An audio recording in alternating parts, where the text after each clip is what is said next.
자, 매주 금요일 원래 당 대포 펑펑 쏘는 시간인데 오늘은 여야 초선 의원들과 함께하겠습니다. 최영두 국민의힘 의원, 박성준 더불어민주당 의원 스튜디오에 모셨습니다. 안녕하십니까? 네, 안녕하십니까? 원래 이제 좀 5선, 4선 좀 아주 선수 많은 분들 오셔가지고 네. 당 대표를 노리는 직전에 대포를 날리고 온 얘기를 하는 곳인데 오늘 두 분은 조금 늦게 됐지만 초선이시지 않습니까? 네, 예. 네. 그건 다 압니다. 그래도. 늦선 열전이라고 저희 다른 코너가 있는데 거기도 모셔야 될 것 같긴 한데 박성준 의원님 잘 계셨습니까? 예, 잘 지내고 있습니다. 원래 저희 자주 같이 방송을 하던 우리 박지훈 변호사님하고는 지금 뉴스킹 앵커님하고는 예전에 인연이 깊습니다. 저의 진행자였었는데 제가 좀 바뀐 입장이라서 좀 곤란하기도 하고 그렇습니다. 최영두 의원님 잘 아이고 부탁드리겠습니다. 제가 잘 부탁드리겠습니다. 자, 뭐 다뤄야 될 내용이 많기 때문에 바로 질문을 드리겠습니다. 자, 오늘 오후 4시입니다. 한덕수 총리 후보자 인준위원 본회의가 열리는데 민주당이 의총에서 당론을 정한다고 하는데 의원님, 네. 당 분위기는 좀 어때요? 의총 지금 직전인데요. 전반적으로 이제 한덕수 총리 후보자에 대한 여론이라고 할까요? 네. 과연 이제 총리 후보자로서의 어떤 적격이냐. 저희들이 볼 때 민당에서는 이제 부적격이라고 하는 것이 전반적인 여론인 것 같아요. 네. 그러니까 공직을 수행할 수 있는 모습이 갖춰져 있지 않다라고 하는 것이 이제 평가인데 네. 그렇지만 저 개인적으로도 그렇고 몇몇 이제 기류가 다시 이제 바뀌고 있는 것 중에 하나가 뭐냐면 윤석열 정부 초기의 시작인데 어쨌든 우리가 충분히 의사 표현을 했다.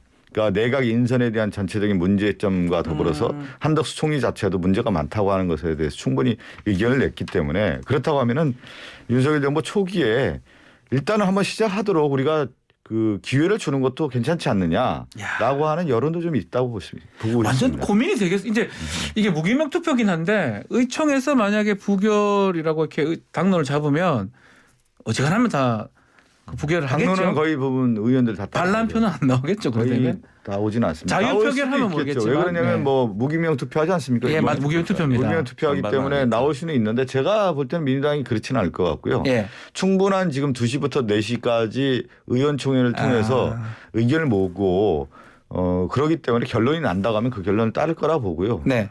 어떤 결론 나올지야 뭐 오후에 가봐야 알겠죠. 지금 말씀하신 거 잠깐만 더 여쭤보겠습니다. 네네. 말씀하신 것처럼 발목 잡기 그 부분 또 새 정부 출범이긴 한데 이걸 한 번이라도 도와줘야 되는 거 아니냐. 또 지방선거도 이제 직전이고. 이제 발목 잡기 프레임이라고 하는 것이 잘못된 게 예. 지금 윤석열 대통령이 시정연설에서 그런 얘기 하잖아요. 협치하고 초당제 협력에 대한 얘기를 했는데 네.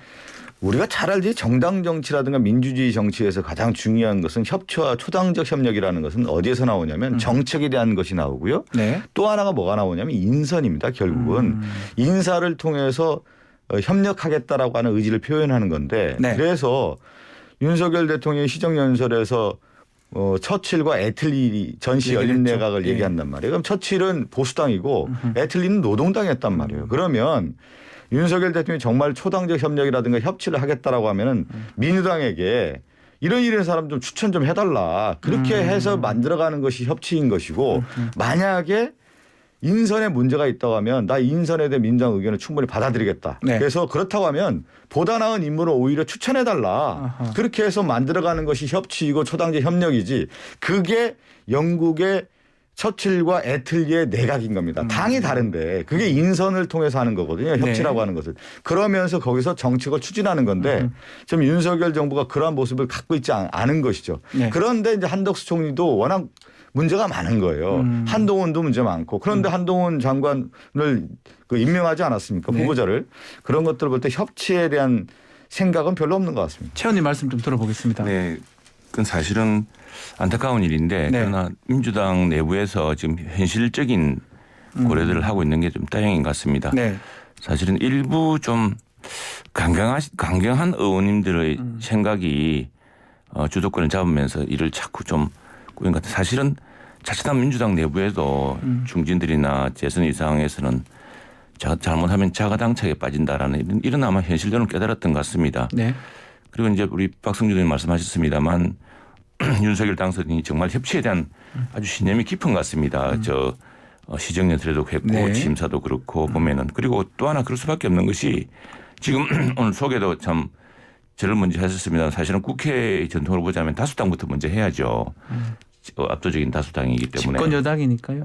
여당이라는 게 집권 여당이라는 게 방송용으로는 부적절하다는 이 표현이 있던데 여당입니다. 여당. 예. 죄송합니다. 여당 야당이라는 구분이 있고 다수당 소수당이라는 구분이 있습니다. 그렇죠. 국회는 지금 압도적 다수당 여소야대도 이런 여소야대가 없었습니다. 그래서 어쨌든 대통령으로서는 민주당의 협력 없이는 민주당과 상의하지 않고서는 한 발짝도 국정을 움직일 수가 없는 상황이어서 그래서 사실은 한덕수 총리를 후보자를 이제 지금 첫 총리로 이렇게 책임 총리로 국회에서 이제 인준을 해달라고 요청서를 보내는 것인데 네. 뜻밖의 암초를 만난 셈입니다. 뭐 말하자면은 한 총리 후보자는 아시다시피 김대중 대통령 때 경제수석 또 노무현 대통령 때 총리 그리고 또 하나 이분이 국제통상이라든가 경제 하버드 경제학 박사시기도 그렇죠. 하고 해서 지금 우리가 처한 이 퍼펙트 스톰이라고 불리고 있는 지금 물가, 환율, 또 금리, 또 공급망 교란, 또 새로운 통상 질서,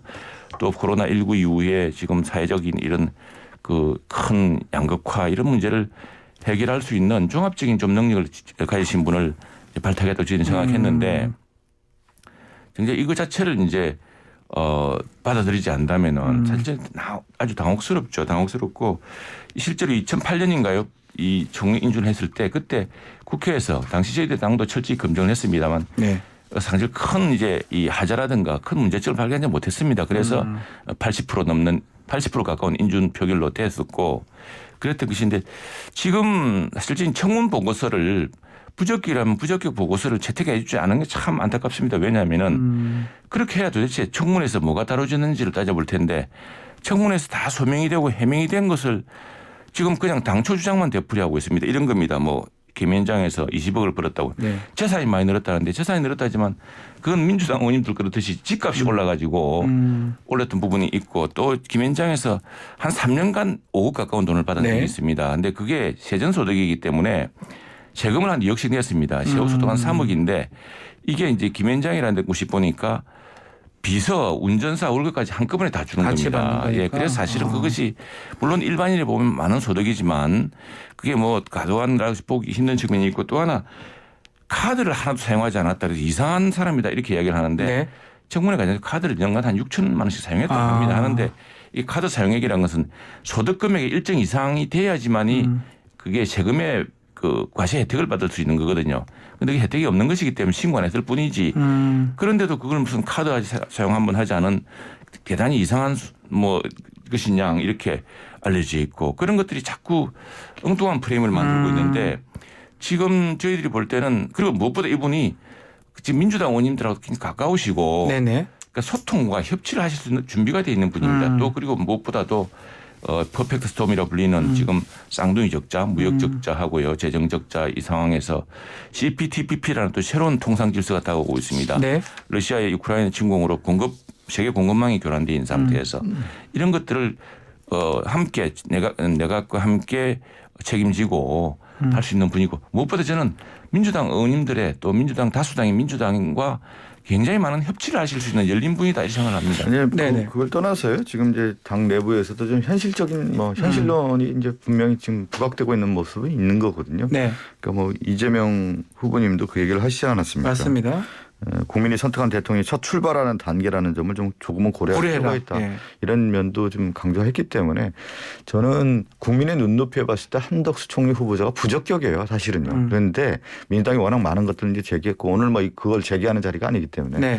오늘 이제 인준 절차가 어떻게 될지는 좀 지켜봐야 되겠는데 네. 일단은 부적격이지만 현실적인 측면에서 윤석열 대통령의 그 첫 인선과 더불어서 출발이기 때문에 그 부분을 현실적으로 좀 받아주자라고 하는 의견도 분명히 있다는 점을 말씀드리겠습니다. 키가 혹시나 윤석열 대통령이 갖고 있는 거 아닙니까? 정호영 후보자 임명 이 부분 이건 어떻게 보십니까?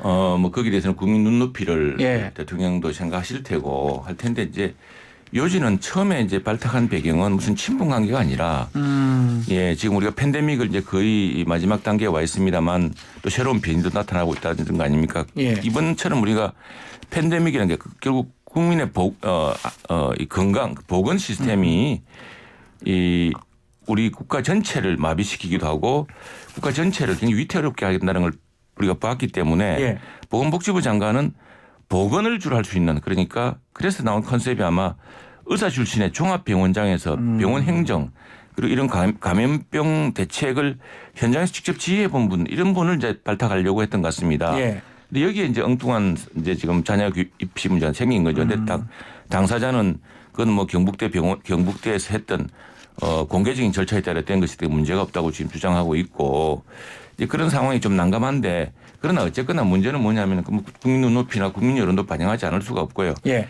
분명한 것은 대통령의 그 특히 장관 인사는 총리는 이제 국회 인준 표기를 받아야 되지만 네. 장관 인사는 국회 청문을 통해서 국회의 의견을 듣고 검토를 하는 것이지만 결국은 대통령의 책임으로 임명하는 겁니다. 문재인 대통령이 다 그렇게 하셨고요. 네.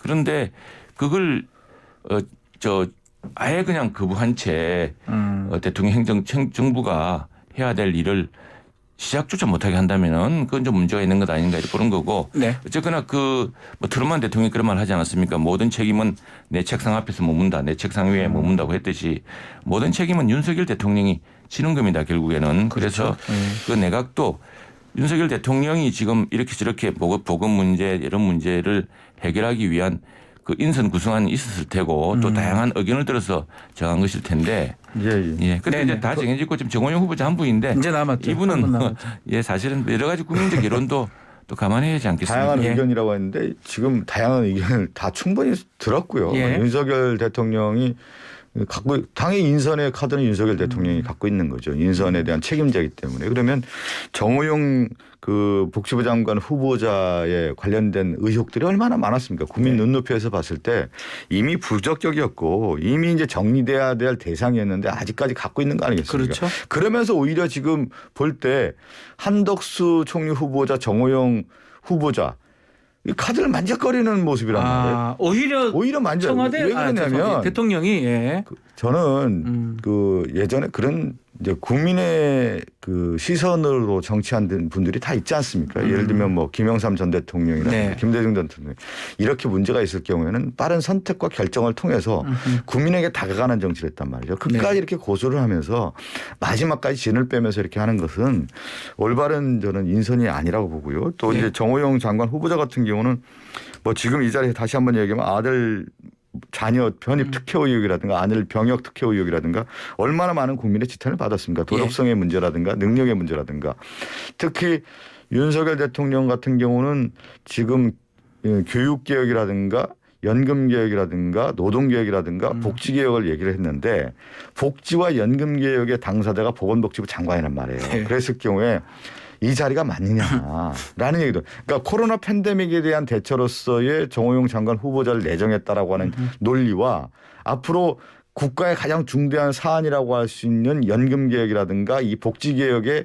할 수 있는 인물이 아니란 말이에요. 그런데 능력과 자질에 대한 문제뿐만 아니라 지금 도덕성에 대한 문제가 이미 국힘당 내부에서도 국민의힘 내부에서도 부적절하다는 여론이 컸다고 하면은 네. 대통령이 이미 정리를 했어야 되는데 아직까지도 지금 그 카드를 만지작거리고 있다라는 것이 납득이 안 되는 것이죠. 지금 말씀하신 것처럼 어제 하태경 의원이었나요? 국민의힘 내부에서도 절대 다수 좀 많은 분들이 반대하는 입장이다. 네, 정호영 후보자 관련해서는 네, 그렇습니다. 그런 얘기를 계속 하더라고요. 그런데 이제 한편으로는 이분이 경북대 병원에서 그 지난 2년 동안 코로나 팬데믹을 대응하면서 일선에서 또 평판이 좋고 해서 사실은 장관 후보자로 이렇게 뭐 물망에 오르고 또 그래서 이제 장관 후보자로 지금 우리가 추천하는 케이스 경우인데 참 그 또 한 당사자의 문제이기도 하고 또 그 지역에서도 또 그런 정서가 있을 테고 그런 여러 문제가 있지 않겠습니까? 그리고 네. 이제 지금 우리 이제 박 의원님 말씀하셨습니다만 코로나 팬데믹이라는 건 여전히 팬데믹은 여전히 중요한 과제고요. 네. 연금이나 복지 개혁 문제는 사실은 거의 총리실 차원 또 국가 차원에서 사실은 국회에서 초당파적으로 이끌어야 될 사안이기 때문에 예, 그건 전문가가 이제 차관급으로 보건복지부는 있겠습니다만 실무 책임자이지 실질적으로는 총리급 이상에서 또 국회에서 국회의장과 예하 대표 이상에서 국론을 모아서 할 수밖에 없는 사안입니다. 그 사안은. 네. 알겠습니다. 네. 자, 한번 지켜봐야 될 것 같아요. 민주당도 아직까지 정하지는 못했다는 거잖아요. 또 아주 격렬한 좀 당론 또 결정 과정이 저는 오늘 있을 것 같습니다. 어차피 오늘 결론이 나니까요. 예, 결론이 예. 그리고 이제 어떤 전국이라고 하는 표현이 있지 않습니까? 어떤 전국, 어떤 네, 전국. 네, 네. 청문회 전국이 대통령이 취임하기 전부터 이제 인수위부터 해서 쭉 이어진 거 아니겠습니까? 그러면 청문회 정국이 마무리 단계에 와 있는 것이죠. 그래서 이제 민주당 입장에서 마지막이다? 이 정도는 예.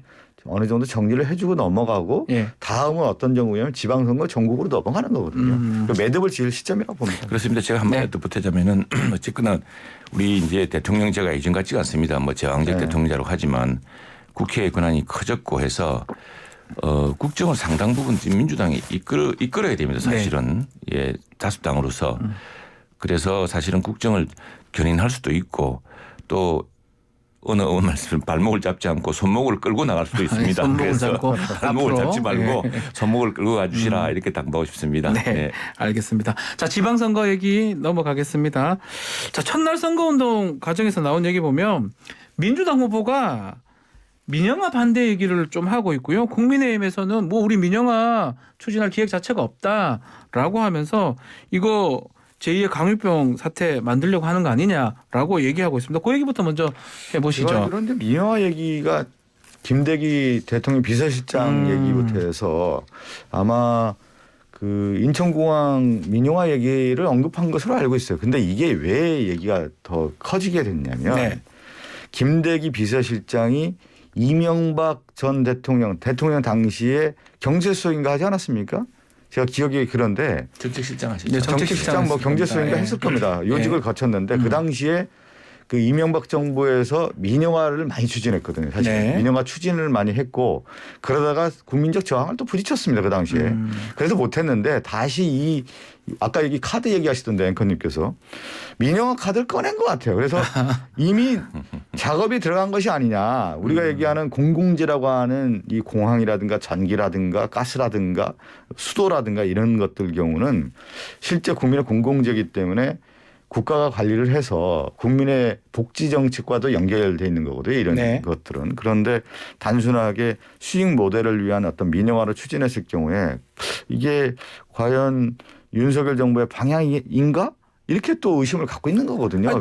대통령 비서실장이 그런 언급을 했기 때문에. 지금 얘기가 나왔어요. 박찬대 의원이 질문을 했던 거에 대해서 운영위에서 네. 인천공항공사 지분 40% 파는 거 어떠냐 하니까 그랬으면 좋겠다라고 얘기를 했고요. 그런 얘기를 언급했기 때문에 그렇죠.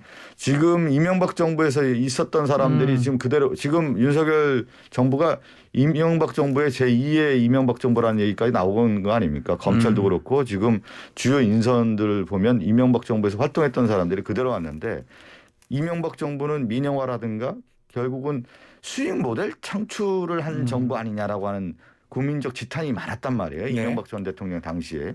근데 이 사람들이 지금 그대로 와서 민영화를 또 추진하는 거 아니냐. 그리고 결국은 국가를 수익 모델로 생각하는 거 아니냐라고 하는 그런 비판적 시각에서 지금 바라보는 거기 때문에 문제제기를 충분히 할 수가 있는 것이죠. 네. 어떻게 보십니까? 인수위 시절 때도 그 한전 관련해서 독점 판매 구조 좀 바꿔야 되는 거 아니냐 이렇게 얘기를 했던 적도 있거든요. 그건 뭐 지금 갑작스레 지금 엉뚱한 몰이를 하는 것 같은데 네, 예. 몰입은 사실은 아닙니다. 이거 박찬대 민주당 의원이 예. 인천공항공사 지분 40% 정도를 민간에 팔 의향이 있느냐라고 물어봤습니다. 질문했습니다. 예, 맞아요. 그러니까 문제 꺼낸 게 아니고 박찬대 민주당 의원이 먼저 그것도 딱 지목해가지고 네. 40% 정도를 팔 의향이 있느냐 물어봤더니 그랬으면 좋겠다라고 이야기했다고 합니다. 그런데 이제 이 문제는 국민의 실생활 편익 이걸 이제 갖고 생각해야 될 문제고요. 이게 왜냐하면은 사실은 김대중 정부 시절에도 많은 부분 민영화를 했습니다. 이게 민영화라는 게 왜냐하면은 국영기업이나 공기업이라는 게 이게 장사가 잘 돼서 네. 수익이 많이 나서 하면은 그 일하시는 분도 좋고 또 국민들에게 그 혜택이 왜냐하면 이 독점적인 사업을 되게 하지 않습니까? 그렇죠? 그러면 독점적인 사업을 하면은 그 독점 사업에서 얻는 수익은 다시 국가가 국구로 들어와서 국민에게 한수되면 좋은데 이게 문제는 독점적 사업을 하는데 효율성이 떨어져서 계속 정부가 세금만을 미리 넣어야 된다고 한다면은 이제 효율화 차원에서 뭐 그런 이야기 있을 수 있고 그것은 김대중 정부 때부터 우리가 외환위기를 겪으면서 많은 부분이 공기업이 되고 그 당시에 이제 YTN만 하더라도 지금은인지 모르겠는데 한동안 KTNG가 YTN의 주주 중에 한 사람이었습니다. 그런데 예. 이 KTNG가 그게 이제 통상 협상에서도 이슈가 되고 해서 그 상당 부분 외국인 지분이 많습니다. 뭐 이런 예. 등등 해서 이 역사가 꽤 깁니다. 이게 이제 어느 정부 시절에 특별히 민영화에 관심이 있는 게 아니고 역대 정부 김대중 정부 이래로 특히 경제가 위기를 겪으면은 이 공기업의 효율화, 공기업이라는 것이 이게 독점적인 또 국민 편익을 위해서 그 지나치게 이익을 추구하지 않고 적정한 이익을 남기면서 국민들의 큰 편익을 제공하는 이런 이제 방식으로 제공되는 원칙 정도이지 지금 이 갑자기 민영화를 할 이유가 없죠 우리가. 근데 또 하나 문제는 이제 오히려 지금 걱정은 전기요금이 막 오르고 있지 않습니까? 전기요금 좀 많이 오르고 있습니다. 전기요금이 오르고 있는데 이 전기요금이 오르는 이유가 우리가 원전 에너지를 쓰게 됐을 때는 역대 정부에서 그만한 고민이 있을 거거든요. 지정학적인 리스크로. 근데 저 사우디아라비아에서 오는 석유가 무슨 저 남진아에서 막힌다든가 또는 뭐 아라비아에서 막힌다든가 할 경우에 우리가 하루에 원유가 큰 유조선이 저 세대가 들어와야 됩니다. 예. 그래야 저 우리 그 기름 예. 화석 에너지를 통한 이게 국가 에너지 체계에 문제가 없는데 만일 그것이 며칠이라도 단절된다면 큰 위기가 오거든요. 그런데 그래서 지금 더구나 북한과 이 분단을 위해서 사실은 섬처럼 갇혀 있는 곳인데 우리는 유럽처럼 무슨 그리드를 통해서 전기를 수입할 수도 없는 나라입니다. 그래서 이제 나온 게 원전 에너지였는데 갑작스러운 탈원전과 또 예상과 달리 이 새로운 신재생 에너지는 그 효율성이라든가 또 대체율이 떨어지다 보니까 전기값을 올려야 되는 이런 상황이 생겼거든요. 그래서 이런 문제를 생각할 때는 오히려 우리가 더 주력해야 될 것은 지금 현재 있는 공기업 시스템에서 어떻게 이걸 효율화할 것이냐 이런 문제죠.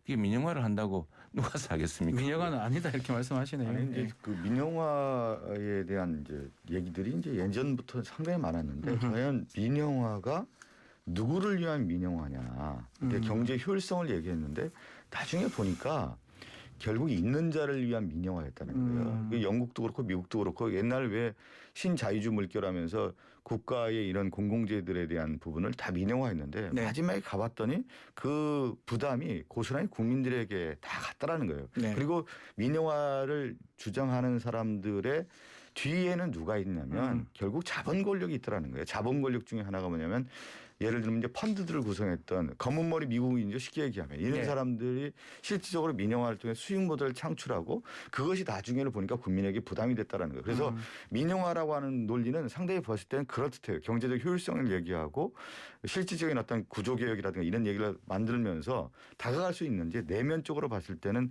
그렇지가 않다라는 것이 민영화예요. 그래서 민영화 논리는 쉽게 가서는 안 되는 네, 겁니다. 알겠습니다. 국민의 철저한 이익을 중심으로 가야 되는 겁니다. 두 분이 너무 예, 그 민영화는 아무튼 따져보면은 네. 그런 민영화를 누가 하려고 아직은 하겠습니까? 아닐 것이다. 국민들에게 혜택을 줄 수 있는 그런 기업들을 민영화한다는 것은 그 누구한테 사적인 이익을 몰아주기 위한 것이라는 그런 있을 수는 없는 일이고요. 네. 그 나쁜 민영화의 사례인데 좀 참고할 것은 아무튼 김대중 정부 시절 우리 외환위기 때 민영화가 많이 이루어졌다는 점을 좀 참고해봐야 되겠습니다. 알겠습니다. 두 분이 하던 저희가 이제 사실 당대표를 하면 서로 말 막 치고 들어오고 이러는데 참 이게 점잖게 하고 있어가지고 제가 진행을 하면서 예. 아주 기다만 듣고 있는데 알겠습니다. 자 지금 선거 이제 시작이 됐는데 어제부터 좀 말들이 많아요. 특히 이재명 후보 얘기가 좀 있습니다. 시민이 이제 욕을 하니까 욕하는 거 범죄다. 그러고 이 차를 잡아서 막 그랬고요. 이걸 하니까 또 국민의힘 대변인 박민영 대변인이죠. 형수 욕설 사건 얘기를 했습니다. 이거 어떻게 보십니까? 박 의원님부터요. 아니 그러니까 이게 항상 어떤 사안을 볼 때 공적 영역이냐 이제 사적 영역이냐를 네. 살펴봐야 되는 건데 이미 이제 이재명 후보님과 관련된 가운데 이제 대선에서 이 욕설은 많이 얘기 나왔는데 예. 이재명 후보의 이제 가족사에 얽힌 얘기 아니겠습니까? 그리고 그 형과 형수와의 어떤 우리가 얘기하는 내밀한 가족 관계에서 얘기란 말이에요. 그런 건 보통 이제 우리가 사적 관계에서 얘기하는 거예요. 그래서 그런 경우는 사적 비밀의 유지라는 게 분명히 있단 말이죠. 그런데 네. 이제 대통령 후보기 때문에 이 문제가 이제 불거져 나온 거고 이건 이제 선거운동화에서는 공적 자리입니다. 이거는. 그러니까 저희들도 선거운동화에서 유세도 하고 사람들과의 관계에서 만나는데 그 자리에서 막 욕을 하고 뭐 예를 들면 뭐 손치사한다든가 막 이런 모습을 했을 경우에는 실질적으로 선거라고 하는 공적 자리에 유해 요소가 되는 것이죠. 그랬을 경우에 엄연하게 얘기해 주는 건 난 필요하다고 봅니다. 그래서 이 사안 자체가 두 가지를 비교해서 할 사안은 아니다. 이렇게 예. 봐야 되는 것이죠. 그리고 공공의식이라는 게 분명히 있잖아요. 공공의식. 그러면 선거라고 하는 공적 질서에 있어서 유권자들도 거기서 충분히 예의를 지키는 게 맞다고 봅니다. 어떻게 보십니까, 최 의원님? 네, 그 이제 국민들이 어떻게 보느냐의 문제죠. 예. 여러 가지 장면이 겹쳤습니다. 무슨 그 어린아이가 학생 같죠. 아마 학생이 무슨 같이 셀카를 찍기 위해서 아마 앞에 기다리고 있었던 것 같은데 그렇게 밀치는 장면도 그것이 국민들이 보기에는 저러시지 않았으면 좋았을 것을 내 생각에 아쉬움이 있었던 대목이 있을 테고 또 하나 이제 이것도 저 화면이 쭉 나와 있지 않습니까? 쭉 영상을 보면은 이제 그 문고리를 잡고서 이렇게 뭐 이런 게 나오던데 우리가 이제 유세 현장에서 많이 당하는 일입니다. 사실은 당하는 일인데 이제 국민들이 그 장면을 보고서 느끼는 생각, 저분이 뭔가 굉장히 지금 굉장히 진경이 곤두서 있구나라는 이런 생각이 드는데 그런 것이 과연 뭐 좋은 인식을 줄 것인가의 문제인데, 그건 그 공인 우리 대변인도 이야기했듯이 욕하는 게 범죄라는 인식이 그렇게 뚜렷했다면 그럴 수 없는 일 아니겠습니까? 이제는. 알겠습니다. 자, 이재명 후보가 또 이준석 대표한테 성상납 의혹 해명하라 이런 얘기도 하고 또 첫 지지율 여론조사 보니까 아주 좀 크게 차이 안 납니다. 그러다 보니까 국민의힘 또 이준석 대표는 승리를 또 장담하게 되는데 이 인천 개항을 어떻게 보고 계시는지요? 이제 지금 이제 여론조사의 그 핵심을 한번 제가 짚고 싶은데요. 여론조사가 이제 어떤 경우는 차이도 나고 어떤 경우는 좁혀서 나오기도 하고 막 그런데 응답률을 좀 봐야 돼요. 근데 응답률을 보면은 보수라고 하는 이제 지지층들의 응답률은 40%가 훨씬 넘습니다. 아하. 그런데 민주당을 지지하는 사람들의 응답률은 20% 아주 낮아요. 그래서 한 2배 정도 차이가 납니다. 그래서 그러네요. 네. 실질적인 그 여론조사가 민심을 그대로 반영하느냐 이건 조금 달리 봐야 될 필요가 있을 것 같고요. 네. 그리고 지금 이제 전체적으로 이제 지금의 지방선거를 앞둔 시점에서의 프레임은 어떻게 가는 거냐면 윤석열 대통령과 이 취임의 즈음에서 인선이라든가 전체적으로 국가 운영에 대한 그림을 볼 때 제대로 갈 수 있겠느냐라고 하는 부분을 국민들이 바라보는 겁니다. 그랬을 경우 좀 걱정하는 거예요. 그랬을 때 건전한 야당이 긴장 관계로서 역할을 해줘야 된다라고 하는 국민적 여론이 분명히 있는 거거든요. 네. 그러니까 과거에 보면은 두 가지 사례를 좀 얘기를 할게요. 1998년도 같은 경우는 97년 대선 이후에 지방선거에서 집권 여당이 승리를 합니다. 네. 그것은 기대론에 의해서 승리를 하죠. 그다음에 2018년입니다.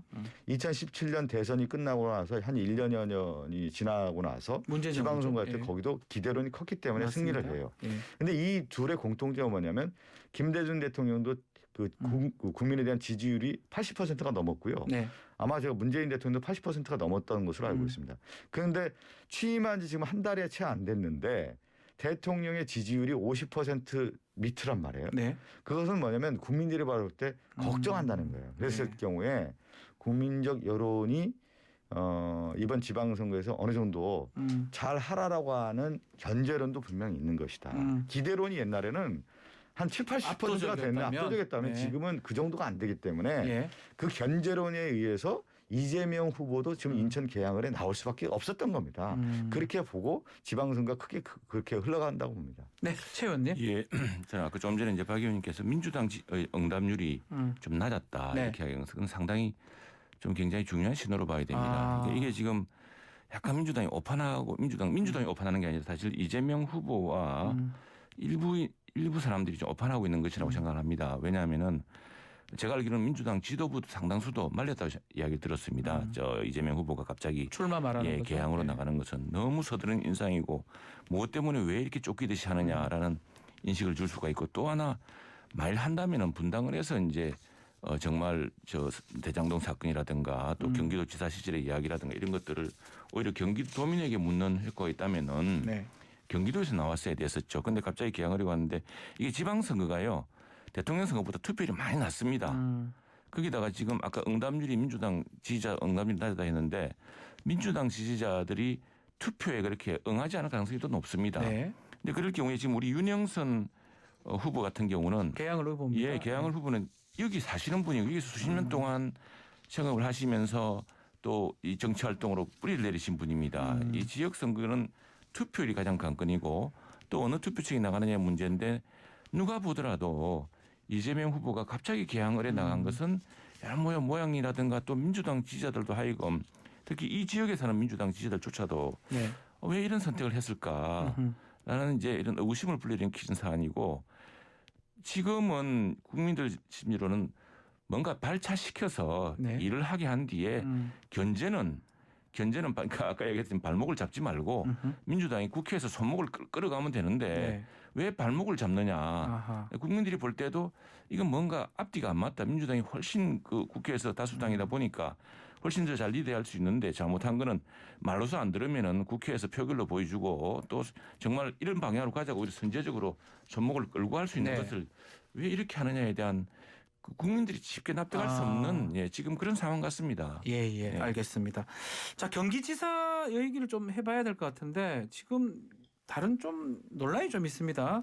김은혜 국민의힘 후보 KT 전무 시절 때 채용 청탁 의혹이 지금 제기됐는데 이게 왜 그러냐면 법원 판결 자료에 증거 자료를 썼던 네, 거거든요. 그렇죠. 네. 요거 야당 입장 들어보고 여당 반론까지 제가 한번 들어보겠습니다. 이 사건 자체가 굉장히 큰 사건이었어요. 예. 왜 그러냐면 당시에 김성태 의원 있지 않습니까? 예. KT 딸 채용의 청탁 혐의로 유죄를 김성태 전 자유한국당 의원이죠. 예. 그 기소가 됐었고 그 판결문에 나온 내용인데 아하. 판결문이 얼마나 정확하겠습니까? 예. 그 판결문에 82년생 지원자 김모 씨의 추천자가 있는데 그 추천자가 누구였냐면 당시 KT 전무로 있었던 김은혜 의원이에요. 김은혜 후보죠. 그렇죠. 그 후보가 등장하고 이 내용을 보면 1차 면접에서 면접관 3명에게 각각 B, C, D 등급을 받아서 탈락 대상자였다는 겁니다. 아하. 그런데 다시 합격이라고 이제 적혀져 있다라는 건데 이때 2012년 공채의 큰 문제가 뭐였냐면 김성태 전 의원을 비롯해서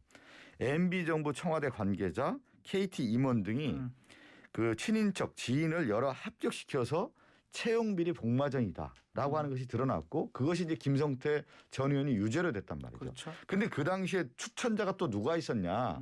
김은혜 전 KT 전무 그러니까 김은혜 후보가 추천했다라고 하는 것이 판결문에 등장했기 때문에 이 문제는 굉장히 큰 문제고요. 만약 이 문제가 나와 있다고 하면 사실을 명명백백하게 밝힐 필요가 있다라는 예. 것이죠. 그래서 지금 김은혜 후보에게 민주당 입장에서는 이 내용이 어떻게 된 거냐 밝혀라 이렇게 얘기하고 있는 겁니다. 자, 여당 좀 시간이 한 1분 정도 남았 이 죄송합니다. 팩트는 김은혜 후보가 KT 전무로 근무했다는 사실밖에 없습니다. 아하. 예, 당시에. 예. 그리고 당시에 뭐 만일 검찰이 기소할 것 같았으면 KT 전무였던 사람을 왜 기소를 안 했겠습니까? 그런데 그 판결문 자체는 공소 기소도 되지 않은 사람이고 기소되지 않았다는 것은 그건 아무런 무슨 거기에 대한 범죄 혐의가 없다는 이야기입니다. 근데 그걸 가지고 지금 이렇게 민주당에서 이야기한다는 건 참 민주당이 그만큼 소재가 빈곤하고 선거에서 지금 판세가 밀리는구나라는 오히려 초조함의 발로처럼 보입니다. 예. 네, 알겠습니다. 오늘 당대표 시간 여기서 마무리를 좀 해야 될 것 네. 같습니다. 자, 국민의힘의 최영두 의원님 또 민주당의 박성준 의원님 감사합니다. 네, 감사합니다. 고맙습니다.